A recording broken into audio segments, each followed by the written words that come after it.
ಹಿರೇಹಾಳ್. ಇನ್ನು 5ನೇ ರಾಶಿ ಸಿಂಹರಾಶಿ.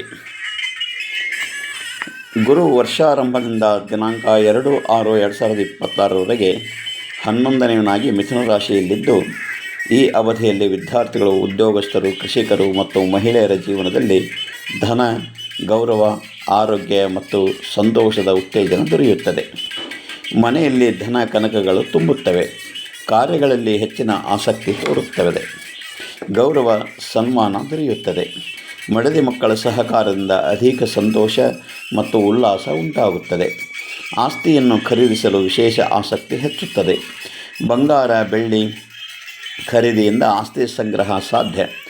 ಆರೋಗ್ಯ ಭಾಗ್ಯ ಉತ್ತಮವಾಗಿದ್ದು, ಮನಸ್ಸು ಸದಾ ಉಲ್ಲಾಸಮಯವಾಗಿರುತ್ತದೆ.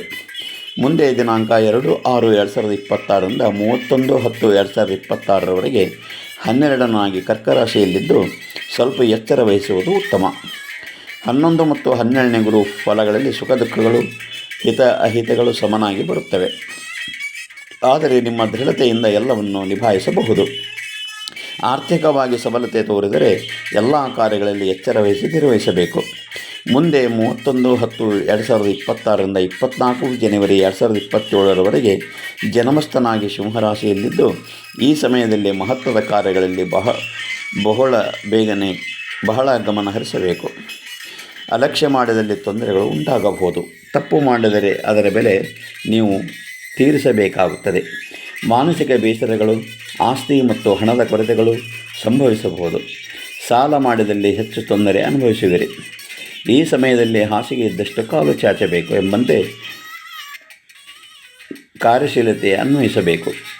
ಶನಿ ವರ್ಷಾರಂಭದಿಂದ ವರ್ಷಾಂತದವರೆಗೆ 8ನೇ ಸ್ಥಾನದಲ್ಲಿ ಮೀನರಾಶಿಯಲ್ಲಿ ಇರೋ ಅವಧಿಯಲ್ಲಿ ಶನಿ ಪ್ರಭಾವ ಕೆಲವು ಕಾರ್ಯಗಳಲ್ಲಿ ವ್ಯತ್ಯಾಸದ ಪರಿಣಾಮ ಬೀರುತ್ತದೆ. ಆಂತರಿಕ ಬಿಕ್ಕಟ್ಟನ್ನು ಚಾಣಾಕ್ಷದಿಂದ ನಿಭಾಯಿಸಬೇಕು. ಇಲ್ಲದಿದ್ದರೆ ವ್ಯಾಪಾರ, ಹಣಕಾಸು ಮತ್ತು ಸರ್ವ ಕಾರ್ಯಗಳಲ್ಲಿ ತಟಸ್ಥತೆ ಎದುರಾಗಬಹುದು. ತಾಳ್ಮೆ ಕಳೆದುಕೊಳ್ಳದೆ ಚಾಣಾಕ್ಷದಿಂದ ವರ್ತಿಸಿದಲ್ಲಿ ವರ್ಷಾಂತದಲ್ಲಿ ಆರಂಭಿಕ ವೈಭವವನ್ನು ಮರಳಿ ಪಡೆಯಬಹುದು. ಬಂಧುಗಳು ಕೆಲವೊಮ್ಮೆ ದೂರವಾಗುವ ಅನುಭವ, ಮಿತ್ರರ ಸಹಕಾರ ನಿಧಾನವಾಗಿ ಕ್ಷೀಣಿಸುವ ಸಂಭವ, ಮನಸ್ಸಿನಲ್ಲಿ ಸ್ವಲ್ಪ ಭಯ ಮತ್ತು ಅಸಮಾಧಾನ ಉಂಟಾಗಬಹುದು. ರಾಹು ವರ್ಷಾರಂಭದಿಂದ 5/12/2026 7ನೇ ಸ್ಥಾನದಲ್ಲಿ ಕುಂಭರಾಶಿಯಲ್ಲಿ ಇರುವುದರಿಂದ ಅನಾವಶ್ಯಕ ಅಧೈರ್ಯ, ಅಸ್ಥಿರತೆ ಮತ್ತು ಮನೋಭಾವನೆ ಉಂಟಾಗುತ್ತದೆ. ಧಾರ್ಮಿಕ ಕಾರ್ಯದಲ್ಲಿ ಅಡ್ಡಿ ಆತಂಕಗಳು, ನಿರಾಸಕ್ತಿ ಕಂಡುಬರುತ್ತವೆ. ಹಿರಿಯರ ಒತ್ತಾಸೆಗೆ ಧಾರ್ಮಿಕ ಕಾರ್ಯಗಳಲ್ಲಿ ನಿರಂತರ ಪಾಲನೆ ಅಗತ್ಯ. ಮಂಗಳ ಕಾರ್ಯಗಳ ಉದ್ದೇಶರಹಿತವಾಗಿ ವಿಳಂಬವಾಗಬಹುದು. 5/12/2026 ವರ್ಷಾಂತದವರೆಗೆ 6ನೇ ಸ್ಥಾನದಲ್ಲಿ ಮಕರ ರಾಶಿಯಲ್ಲಿದ್ದು, ಆರೋಗ್ಯದಲ್ಲಿ ತೊಂದರೆ, ಅಭಿವೃದ್ಧಿ ಕಾರ್ಯಗಳ ಮೇಲೆ ನಕಾರಾತ್ಮಕ ಪರಿಣಾಮ ಬೀರುತ್ತದೆ. ಮಾನಸಿಕ ಕಿರಿಕಿರಿ ಮತ್ತು ಅನಾವಶ್ಯಕ ಕಲಹಗಳು ಉಂಟಾಗಬಹುದು. ಗೆಳೆಯರೊಂದಿಗೆ ಪ್ರವಾಸ ಅಥವಾ ವ್ಯಾಪಾರದಲ್ಲಿ ವಿಶೇಷ ಜಾಗ್ರತೆ ಅಗತ್ಯ.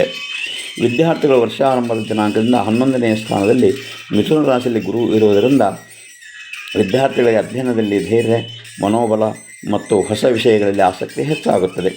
ಮನಸ್ಸು ಸದಾ ಉಲ್ಲಾಸಮಯವಾಗಿರುತ್ತದೆ ಮತ್ತು ಶ್ರದ್ಧೆಯ ಪರಿಸರವನ್ನು ಹೊಸ ಅವಕಾಶಗಳನ್ನು ಸೃಷ್ಟಿಸಬಹುದು.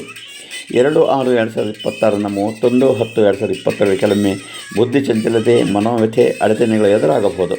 ಆದರೆ ಗಮನ ಮತ್ತು ಶ್ರದ್ಧೆಯಿಂದ ಈ ಎಲ್ಲ ಅಡಚಣೆಗಳನ್ನು ಮೀರಿ ಯಶಸ್ಸು ಸಾಧಿಸಬಹುದು.